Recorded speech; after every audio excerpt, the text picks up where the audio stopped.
আসসালামু আলাইকুম lovely audience, আশা করি আপনারা ভালো আছেন। অস্ট্রেলিয়া ভার্সেস বাংলাদেশের প্রস্তুতিমূলক খেলা হয়েছে এবং এই খেলা নিয়ে আজকে ডিসকাশন করব মেহেদী হাসান মিরাজ নিয়ে।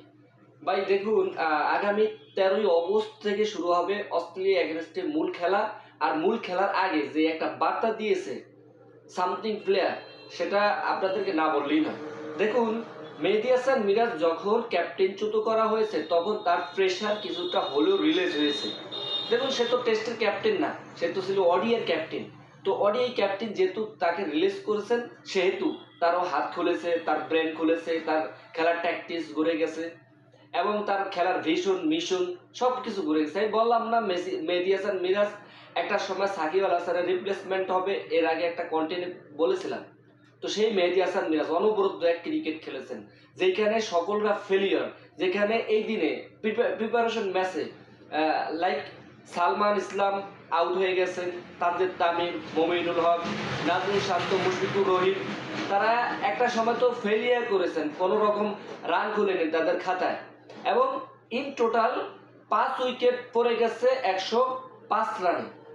এই যে একটা ক্রিকেট অস্ট্রেলিয়ার এগেনস্টে আপনি খেলবেন, আপনি যদি একবারে দাঁড়াতেই না পারেন, তাহলে কেন টেস্ট খেলতে গেছেন ওইখানে? কেন আপনাদেরকে পাঠাইছে? আপনাদের তো সেই অ্যাবিলিটি ক্যাপেবল থাকতে হবে।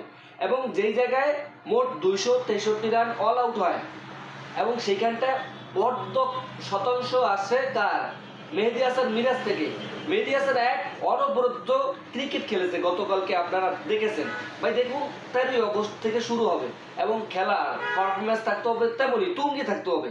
আপনার লাল সবুজের আপনারা যেহেতু ধারণ করেছেন, সেহেতু আপনাদের তো যত বড় কর্তৃপক্ষ থাকুক তাদেরকে ঘায়েল করতে হবে। মেহেদী হাসান মিরাজ, আমি কালকে দেখেছিলাম প্রিপারেশন ম্যাচটা, যে কোনো মূল্যেই মেহেদী হাসান মিরাজ 109 রান করেন এবং 11টা 4 মারেন এবং 4টি 6 মারেন। সেই মেহেদী হাসান মিরাজ এক অনবরত ক্রিকেট খেলেছেন। ভাই, তার বোলিং অ্যাপ্রোচ, আপনি যদি বলেন batting approach, really very fantastic. এই প্লেয়ারটাকে কেনই বা ক্যাপ্টেন্সি করেছেন আগে? আজকে এই হালত হতো না বাংলাদেশের অন্তত পক্ষে।